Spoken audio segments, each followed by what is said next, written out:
OK， 大家下午好，歡迎大家咧嚟到 Compassionate Systems 香港入門培訓嘅簡介會。我係 Angeline， 係 Catalyst Education Lab 簡稱 CEL 嘅執行總監，亦都係今日嘅主持人。好多謝大家咧，相信都係經歷咗好忙碌嘅一日咧，都依然選擇嚟到呢度咧，去探索一啲新嘅可能性啦。喺在座嘅各位當中啦，我知道有一啲嚟自中小學嘅校長同老師啦，亦都有一啲係嚟自呢個非牟利界別，甚至係商業機構嘅人。至於大家點解報名參加呢？我睇到大家嘅原因嘅時候，都係又有啲開心、鼓舞，大家依然感覺想去探索新嘅可能，同時亦都說老實話係有啲心酸嘅。因為大家都會講到可能會面對緊嘅一啲掙扎啦，包括去想處理更多學生情緒健康惡化嘅狀況啦，想進一步了解究竟點樣防止新一代嘅躺平嘅概念啦，亦都有人係想尋找喺學術層面教育學度點樣更好幫助學生去創新嘅。咁無論你係因為校長叫到而嚟啊，定係對於 Peter Senge 慕名而嚟，想知道更多咧？大家都係嚟得呢度都係有心人，希望接住落嚟呢2個鐘咧，都可以係一個好好交流、好好學習嘅機會。咁我好簡短介紹下我哋機構先啦。我哋係 Catalyst Education Lab， 簡稱 CEL， 係2018年成立嘅非牟利組織，一路都係希望咧以促進教育工作者嘅專業發展啦，同埋去同學校去同行，支援佢嘅變革管理啦。咁呢幾年一路都推動好多嘅教育創新啦。而接觸 Compassionate Systems 咧，其實喺2018年我哋成立最初嘅時候咧，當我哋帶住一班嘅香港中學嘅校長同埋老師去 MIT 嘅教育論壇嘅時候咧，當中 Compassionate Systems 已經係吸引各位校長老師嘅一個元素。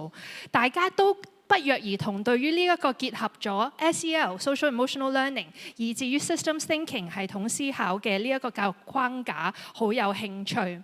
咁喺校長同埋老師嘅鼓勵之下，我哋都覺得我哋自己要先學習啦。咁所以以我自己為例，亦都經歷過1年嘅一個 Master Practitioner 嘅 program， 再繼續呢幾年，亦都同世界各地唔同嘅一啲嘅實踐者啦，去繼續交流。我會形容呢一個學習歷程咧，我哋好中意用修練嚟呢2個字嚟講啊，因為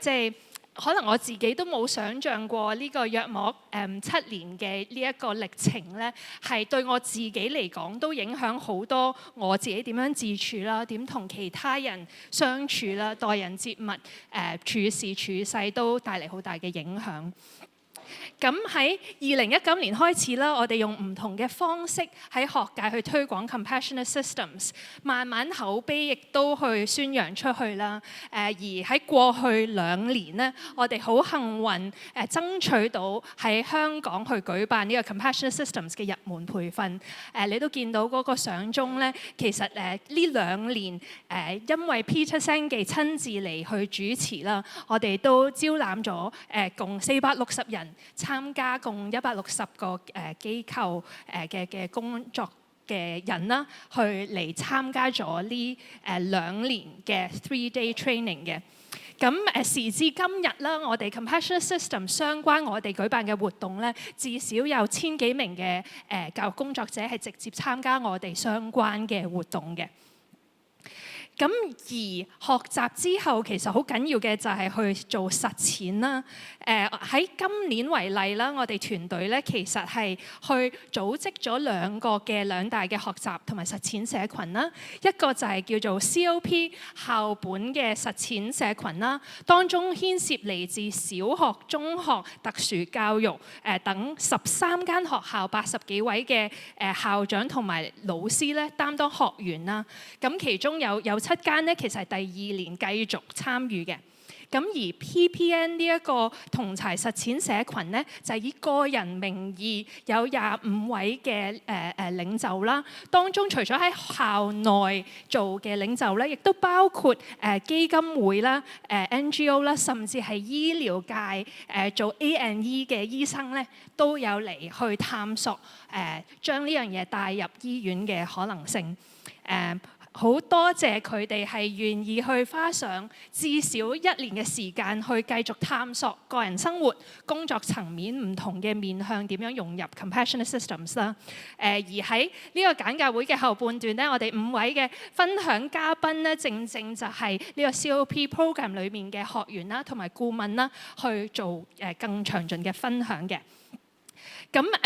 正正就係有呢一啲嘅學習社群啦，我哋先可以建立一個共同嘅語言，去探索唔同嘅可能性，去應對種種嘅挑戰啦。喺國際嘅視野嚟講，大家可能都有見過呢一個世界經濟論壇講關於未來就業報告啊，當中講緊2025年以至於2030年嘅工作嘅核心技能係啲咩呢？而呢一個右上角呢一個 Core Skills in 2030當中咧，可以見到咧Systems Thinking 咧係位列其中，亦都係喺未來嘅需求咧係日漸去增加啦。尤其是喺AI 嘅時代，呢一啲能力變得更加重要，因為單純嘅知識獲取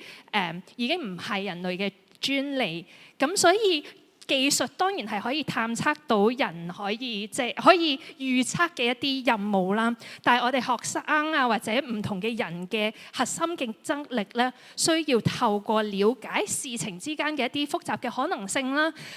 以及面對未知嘅時候，我哋了解人事物可能會有嘅一啲傾向同意向。而更重要嘅係咧，其實 Compassionate Systems 牽涉嘅唔單止係一個系統思考，其實包括當中講緊嘅一啲抗逆力啦、靈活性啦、深層次解構結構、深層結構嘅一啲分析性嘅技巧啦，以至於點樣去繼續有一個好奇心去 inquire 啦，建立喺群體之中嘅一啲信任同埋共識嘅領導力啦，呢一啲能力咧都喺 Compassionate Systems 當中咧係希望透過建立一個相對有效嘅一個實踐路徑咧，去將呢啲相對我哋會覺得好抽象嘅嘢咧，都轉化為日常嘅一啲思緒同埋行動。翻嚟睇香港咧，我哋都面對好多本地嘅一啲挑戰啦。包括好可惜，我哋好努力，但係未見好明顯改善嘅一啲精神健康嘅一啲危機啦，亦都面對一啲人才流動啊，甚至係流失嘅一啲挑戰。咁我哋會留意到，其實教育界啦，甚至係社福界啦，其實都面對住呢3個好共同嘅關鍵問題啊。包括係我哋究竟點樣去擺脫呢個 firefight 嘅模式，即係呢個救火式嘅危機處理，更加係去營造一個係flourishing 嘅一個organisation 咧。第二樣嘢就係學生本身嘅好奇心同埋內在動力點樣去點燃，將被動嘅參與轉化為一種具有批判思維同埋主導權嘅一個探索者咧。呢個亦都唔純粹係講緊學生啦，喺一啲即係我哋叫做社福界去唔同嘅一啲伙伴關係同埋即係 beneficiaries 點樣係一個即係重塑呢一個彼此嘅關係都係好緊要啦。而第3樣嘢係點樣去洞察其實挑戰背後嘅一啲系統性啲嘅一啲根源同埋結構，唔好係純粹治標唔治本，而係更好咁樣深層次咁樣處理問題咧。乍看睇嚟呢3個好似係好龐大、好難解決、好難去回應嘅一啲疑問，但係Compassionate Systems 亦都冇所謂靈丹妙藥俾個答案你，但係起碼希望透過當中嘅一啲思考同埋當中嘅一啲修煉咧，可以啟發大家睇到更多嘅可能性。咁我講 theory 就講咗一輪啦，係時候咧就做一啲親身嘅體驗啦。咁講下呢一個臨在練習 check-in practice 啦。因為喺Compassionate Systems 嘅學習活動當中咧嘅開始咧，我哋經常都會以呢個 check-in 咧嚟去開始嘅。因為今時今日咧，我哋社會上好講求呢一個快狠準，即刻將 agenda 嘅要 to do list 咧搞掂佢，咁就散會啦咁。但係我哋唔記得咗咧，忽略咗要去好好連結。嗰個連結包括係同自己啦、同呢個當下啦、同其他人啦，所以我哋好想守護嘅一個原則係 connection before content， 去先建立連結後處理事情。咁接住落嚟咧，我哋都會一同經歷呢3部曲嘅。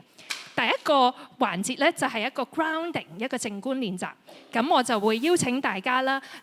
跟隨我嘅引導咧去做一個meditation 嘅。第二步咧就係 individual journaling 個人反思啦，我哋會有一啲反思問題，等大家咧係去做一啲嘅個人嘅思考同埋記錄。第3部曲咧就係話一啲小組嘅交流，就住頭先嘅一個經歷同埋過程咧，去有一啲嘅互相交流嘅部分。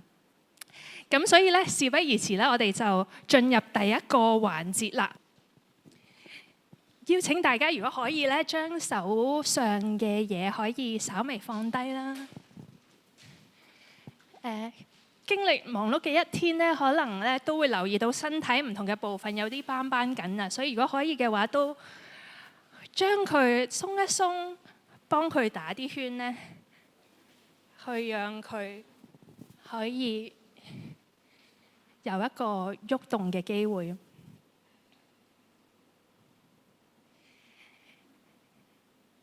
然後接住落嚟嘅邀請咧，係想大家去慢慢閉上雙眼啦。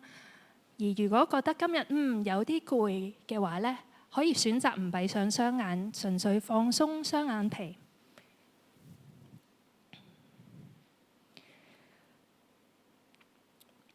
想邀請大家咧去慢慢放鬆落嚟，嘗試讓自己嘅膊頭放鬆。開始感受下咧，大家坐喺張凳度嘅時候，點樣俾張凳承托住？雙腳撐喺地面嘅時候，我哋同樣俾個地下撐住。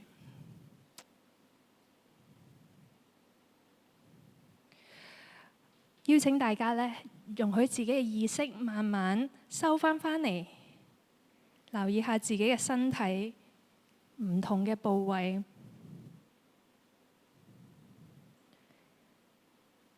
會唔會有一啲邊啲位置係有啲繃繃緊嘅感覺？睇下可唔可以咧，透過呼吸，容讓佢好好咁樣放鬆。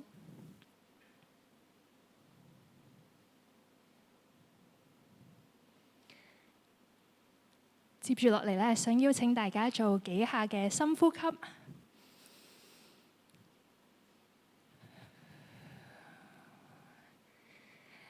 吸氣嘅時候咧，睇下可唔可以將一絲嘅平靜同埋安穩帶入自己嘅身體度。呼氣嘅時候咧，將一啲繃緊嘅感覺，將一啲嘅煩惱好好放低。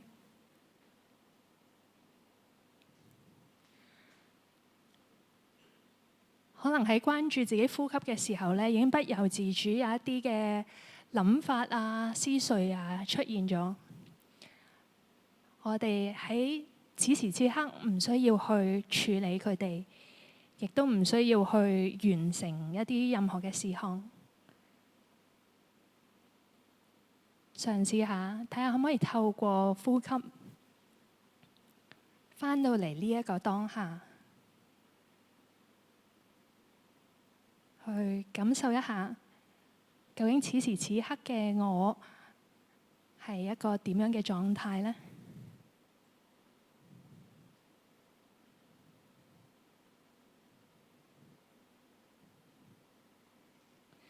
喺呢個當下，你嘅呼吸係點嘅呢？你嘅身體又係點嘅呢？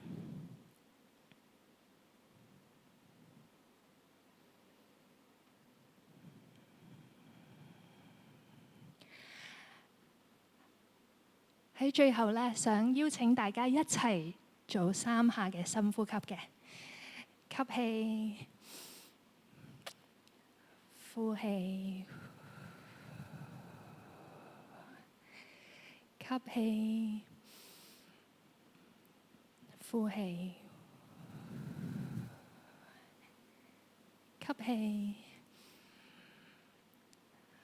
呼氣。然後準備好咧，可以慢慢睜開雙眼，回到當下。好多謝大家咧去參與今日嘅呢個靜觀練習啦。接住落嚟嘅時間咧，想邀請大家將我哋派發俾大家嘅 handout 咧拎出嚟嘅。接住落嚟咧，會係一個小小嘅個人反思嘅環節啦。今日咧，我哋提供3個做個人反思嘅選項嘅。咁大家咧可以 feel 下究竟，邊個好似感興趣啲，或者同你當下有啲和應咧，你就可以選擇嗰個方式。第一個方式咧叫做一個 blob 嘅人物圖啦。邀請你去反思下，究竟當下有啲咩感受，邊一個人物可以最能夠代表你嘅狀態，然後你又覺得喺呢個球場上，你點樣影響其他人，其他人又點樣影響你呢？第二個選項咧，就係我哋叫做 behavior over time graph。如果要去思考或者繪製由1月2026年開始到呢個當下你嘅個人嘅能量值嘅話，你會係一個點樣嘅圖表呢？而當中嘅高山同埋低谷，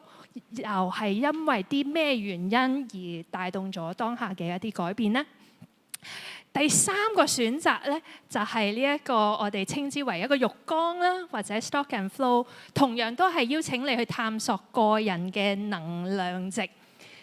好似一個浴缸咁樣，有水會流入，亦都我個浴缸會可以流出水面。咁究竟嗰個流入嘅嘢係啲乜？流出嘅係啲乜嘢？以至於你嘅個人能量值會有所改變呢？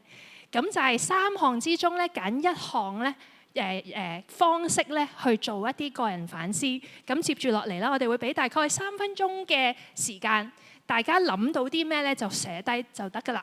冇所謂嘅對錯嘅。接住落嚟3分鐘後咧，我哋就會邀請大家咧去做少少嘅一啲小組嘅交流嘅。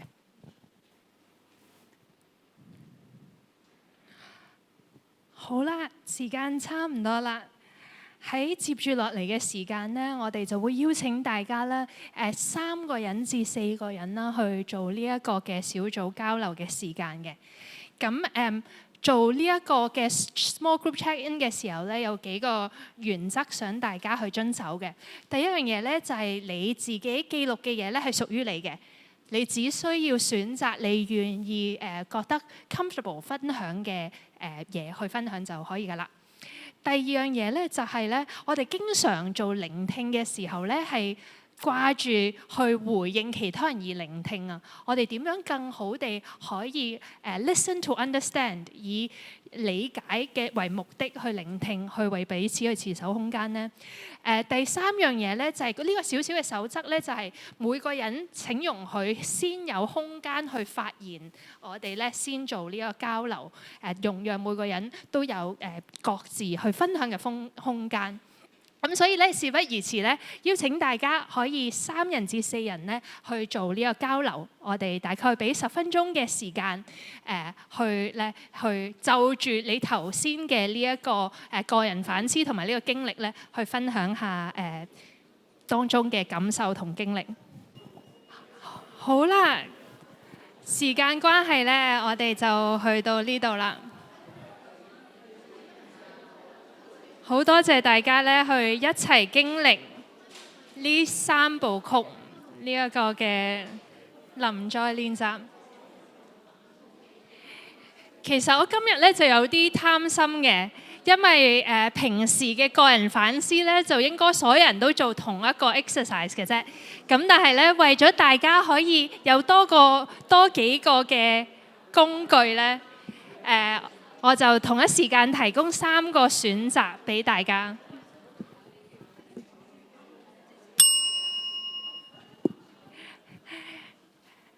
大家都可能會留意到呢，一進入呢個 check-in 環節呢，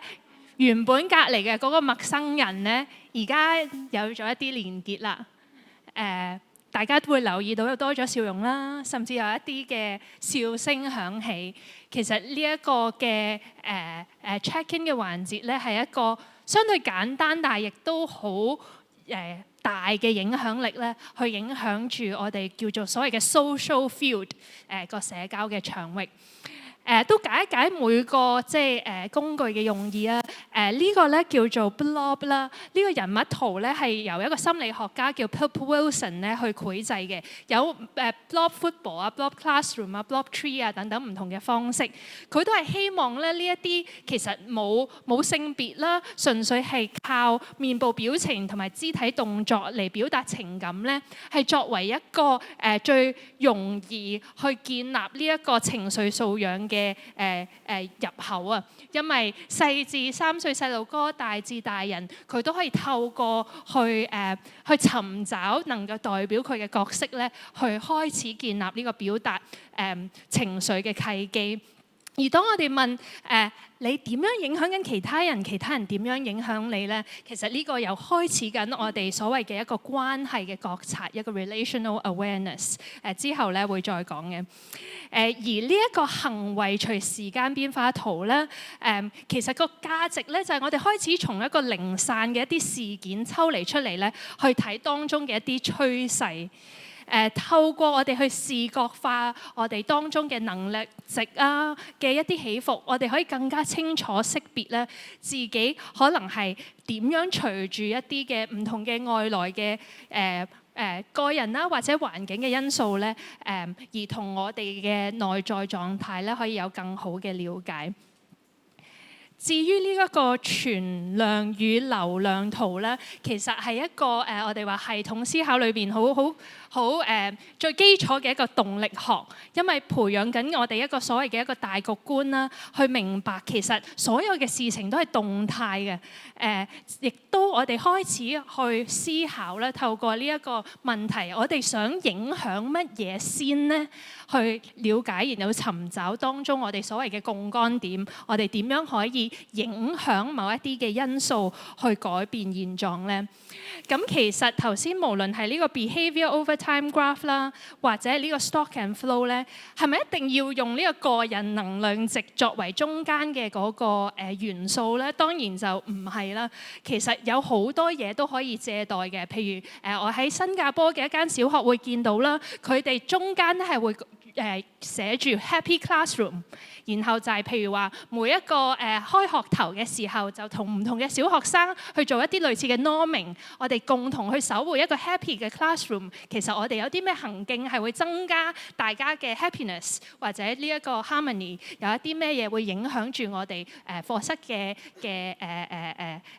開心值咧，然後共同去守護當中呢一個 stock。咁其實亦都有好多唔同嘅因素啦，甚至只要嗰個因素係一個可加可減嘅，包括係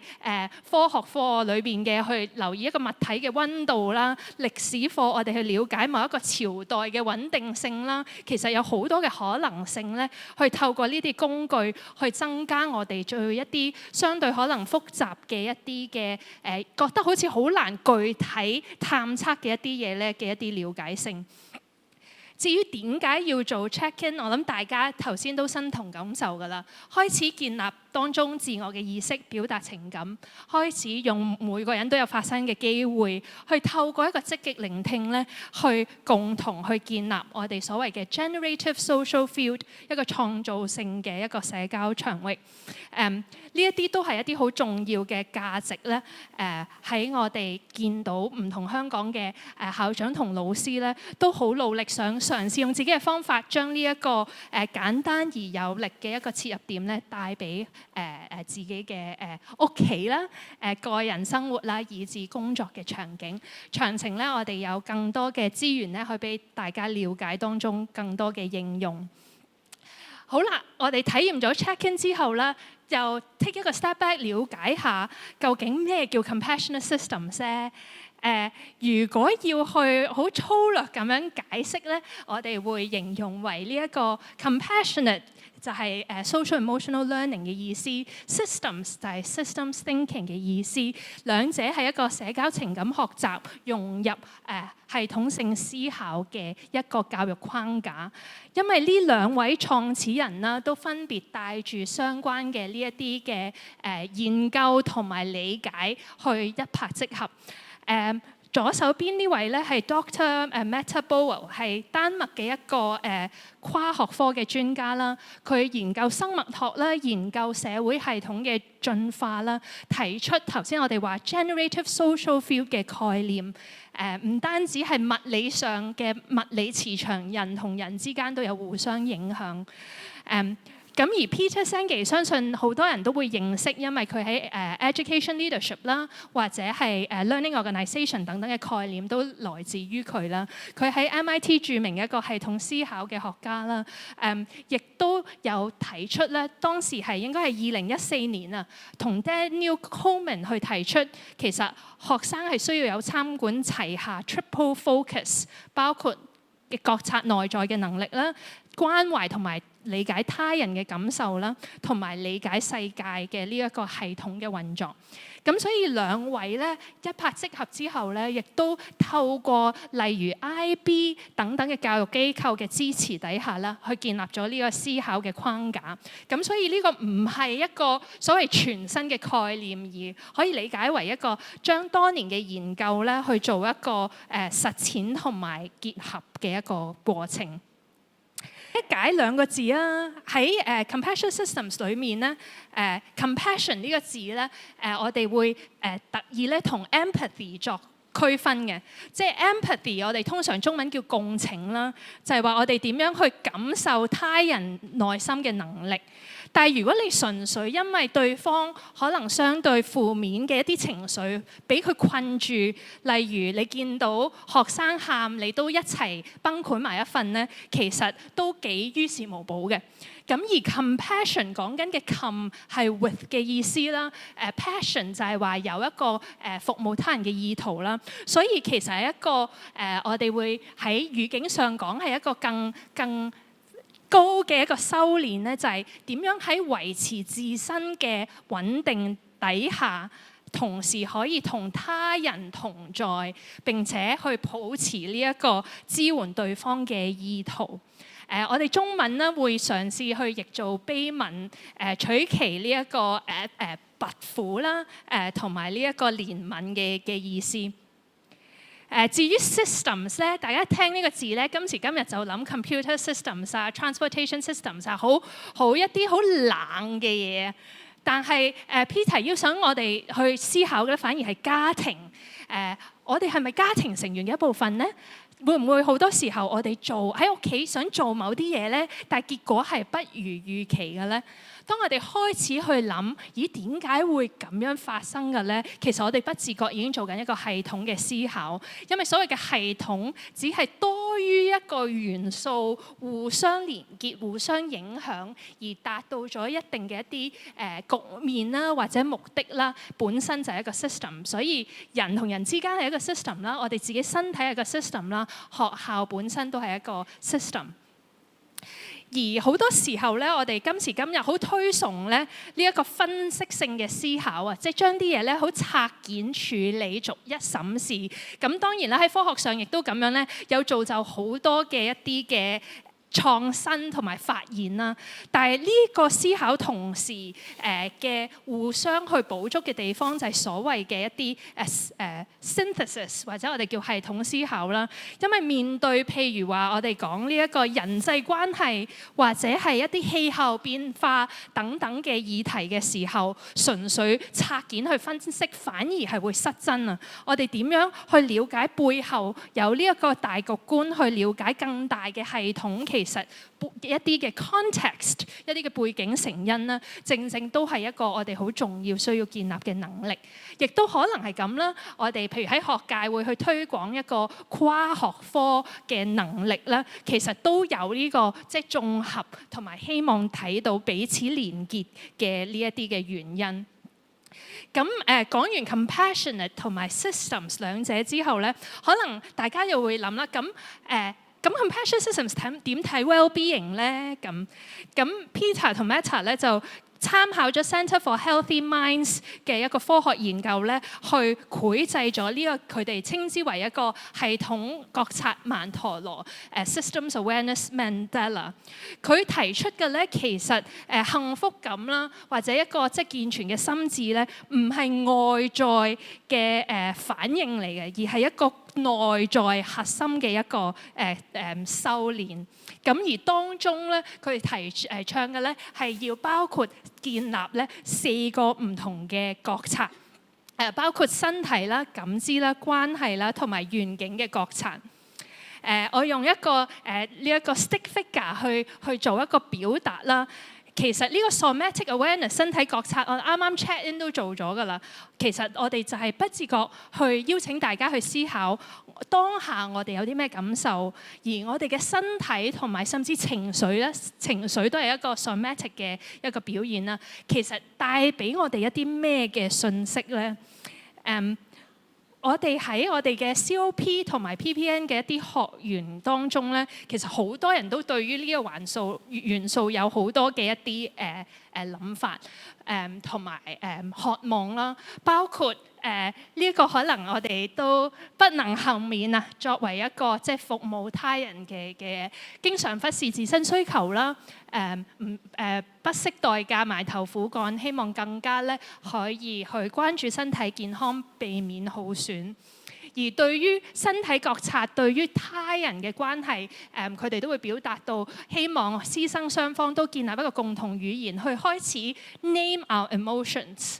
因為 name 就令到我哋去更好咁樣意識，然後共同建立一個更具覺察力嘅一個學習環境啦。第二個元素咧，就係我哋話嘅關係嘅覺察啦。究竟我喺他人面前，我係點樣嘅 show up 咧？我哋點樣呈現我哋自己嘅咧？而其實頭先都有喺反思嘅問題有講噶啦，我哋係互相點樣影響緊大家咧？因為大家可能都有聽過所謂 stress is contagious in the classroom， 即係話如果你一個老師係好大壓力嘅，你入個班房度，其實科學已經證明咗本身就會影響呢一個其他人嘅 cortisol level， 即係大家不由自主咧都會受你嘅壓力咧所影響。而正正係呢一個理解彼此嘅關係當中咧，我哋嘅 COP 同埋 PPN 嘅學員咧都有表達過，亦都繼續喺度探索緊。一來對於自己啦，我諗大家都會可能會經歷嘅，因為一啲嘅職位變動改變咗我同其他人嘅互動模式，我希望去更好去建立更大嘅互信。或者係喺學生層面，會留意到佢哋有時候展現強勢，其實係掩飾緊佢哋嘅欠缺一啲嘅歸屬感。點樣可以重新幫助佢哋去揾到當中嘅一啲連結咧？咁當中其實我哋Compassion Systems 嘅一啲工具，例如 How We Show Up 啦，我哋點樣即係自處啦，或者 Four Player Model 啦等等嘅工具，都係希望大家去建立更深厚嘅連結，去應對呢一個嘅孤獨感嘅問題。咁而見到呢個兩個 stick figure 戴咗眼鏡咧，係正正因為咧感知覺察其實就係意識到我哋戴住一個咩嘅眼鏡去睇自己、睇其他人或者呢個世界咧。我哋其實每個人都帶住唔同嘅一啲假設、信念同埋一啲價值，影響住我哋睇事情啦。咁而又係教育工作者分享到佢哋嘅渴望啦，點樣唔再將輔導工作睇成係一個偵查案件，而係更唔帶假設咁樣去看見真相呢？點樣亦都見到一啲學生會話係I'm just bad at math 嘅時候，去挑戰或者反思自己自我設限嘅一啲信念呢？咁喺呢個層面度，大家其實亦都有做唔同嘅嘗試，包括透過實踐 ladder of inference 啦、推論階梯啦，將自己嘅一啲假設同埋信念咧，去更好咁樣拆解，希望咧去應對我哋話嘅 negative self-talk 啊，即係都市人好多時候都係有一啲好消極嘅自我對話咧，需要去拆解。而最後呢個層面咧，講緊嘅係願景嘅覺察，呢一啲各自嘅各個嘅框啦，可能係家庭啦、學校啦、唔同嘅環境啦，究竟我哋希望揾到一啲咩嘅意義呢？我哋想喺呢啲空間度創造啲咩呢？好多時候我哋作為學生同埋同工覺得辛苦呢，當然工作量多係一個元素啦，但係唔知為咗咩而辛苦，可能更係當中即係帶嚟好大嘅壓力同埋欠缺目標感嘅一啲原因。咁所以同樣地咧，我哋見到其實甚至呢個一個校長同工啦，話留意到自己都開始喪失一個人生嘅目標，好難為團隊帶嚟正確方向啦。甚至係希望同學生之間去更好地等佢哋採取一啲積極嘅行動，擁抱目標同埋意志啦，都係我哋喺唔同嘅實踐當中，大家希望去做到嘅事。咁所以咧，總括嚟講，呢四個覺察咧，喺我哋嘅 Compassionate Systems 當中咧，都係希望可以同步去關注，然後好好咁樣咧去找尋當中嘅一個健康嘅平衡。而點樣去建立當中嘅一啲覺察啦，其實我哋唔經唔覺頭先個 check in 嗰3個選項咧，都已經經歷咗我哋所謂嘅 check in 啦，一個相對我哋會稱之為一啲 compassionate practice 嘅嘢啦。behavior over time graph 同埋 stock and flow 就係一啲系統性思考嘅嘢啦。其實喺 compassionate systems 嘅世界當中咧，我哋有提供咗唔同嘅思考工具咧，希望去進一步去幫助大家喺3日嘅入門培訓當中咧，我哋其實會一共咧去經歷10幾個工具。經歷嘅方法係點呢？就好似我頭先 check in 咁，可能簡單介紹相關嘅理念咧，大家就進入去探測體驗嘅環境，將自己嘅相關嘅一啲事情啦或者經驗啦，同大家透過一個討論啦，彼此去分享同埋了解。我會形容呢個過程有啲似咧打功夫啊，即係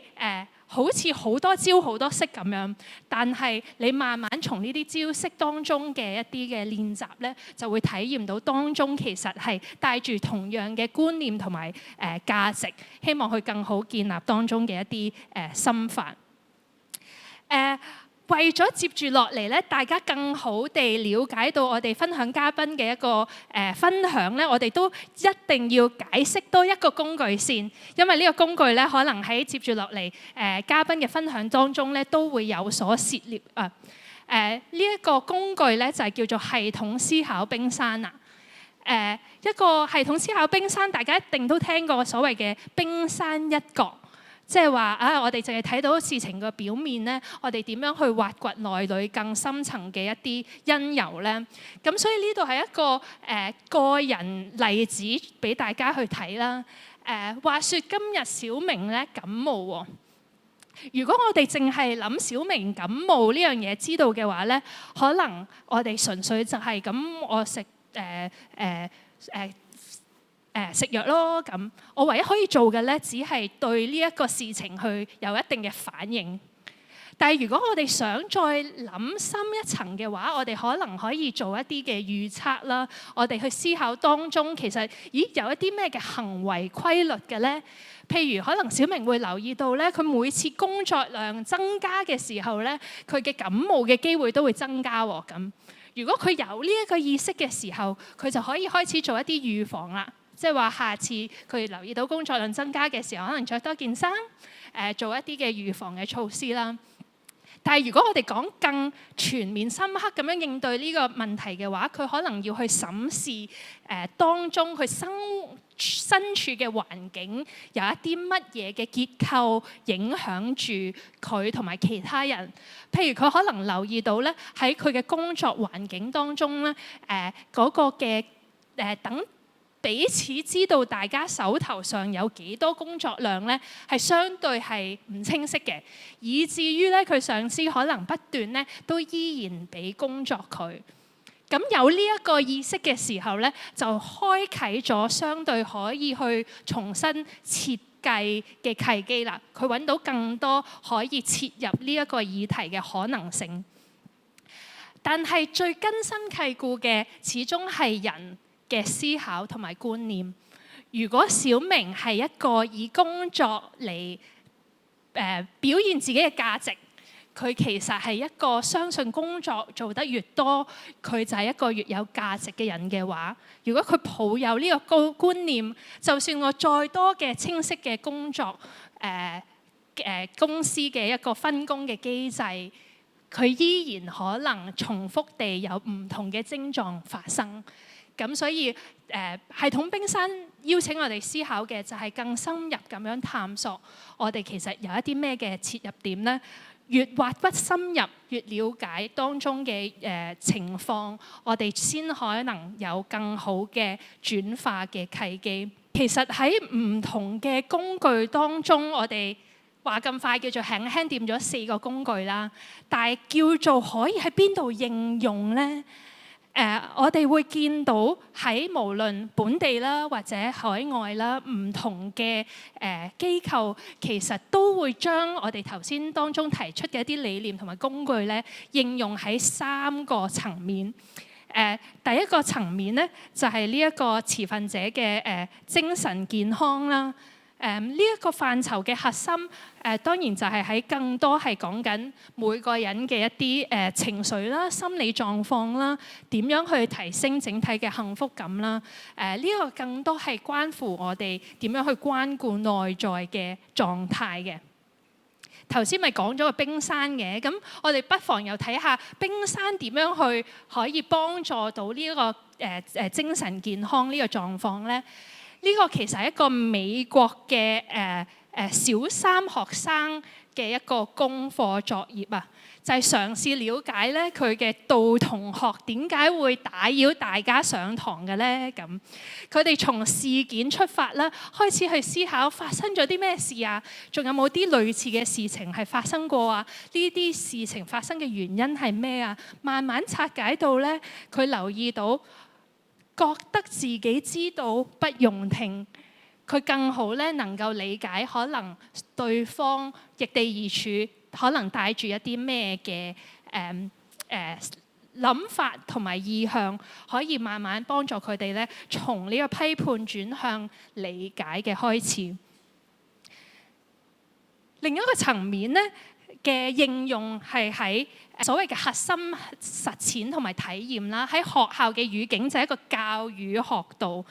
呢個牽涉到點樣我哋融入去我哋嘅教學法啦、一啲課程嘅設計啦，或者一啲學習嘅體驗當中啦，直接影響緊教育點樣去發生。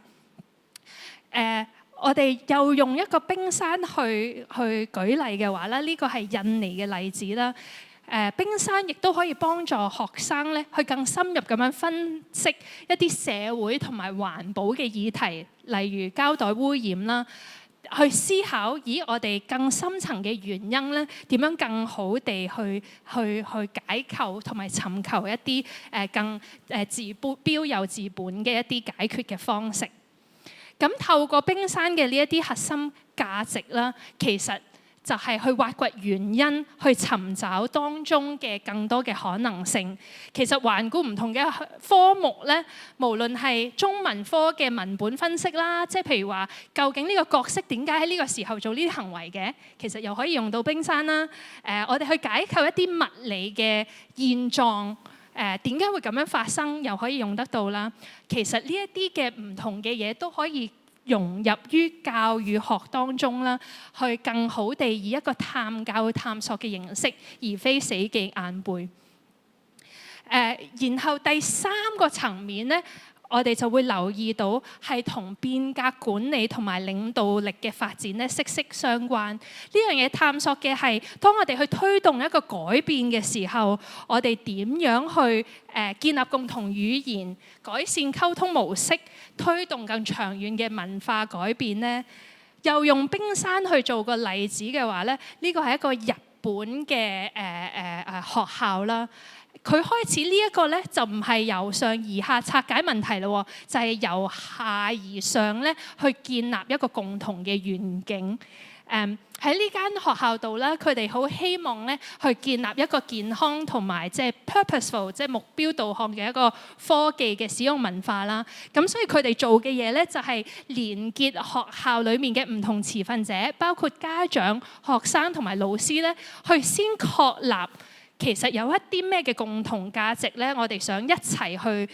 守護嘅咧。而如果我哋要守護呢啲嘅價值嘅話，我哋需要建立一啲咩嘅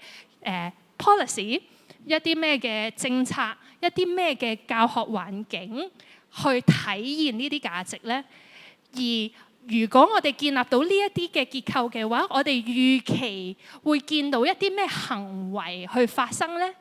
以至於先可以彰顯到我哋當中嘅文化底蘊呢。咁所以用冰山嘅例子咧，你可以見到咧，其實都幾划算嘅，因為同一個工具咧，嗰個應用嘅層面咧係非常之廣泛。我哋亦都喺當中嘅歷程當中啦，無論喺 COP 嘅13間學校啦，同埋 PPN 嘅25個領導當中咧，其實各自都會因住自己機構嘅需要咧，去將 Compassionate Systems 嘅工具同埋思考應用去唔同嘅環節當中。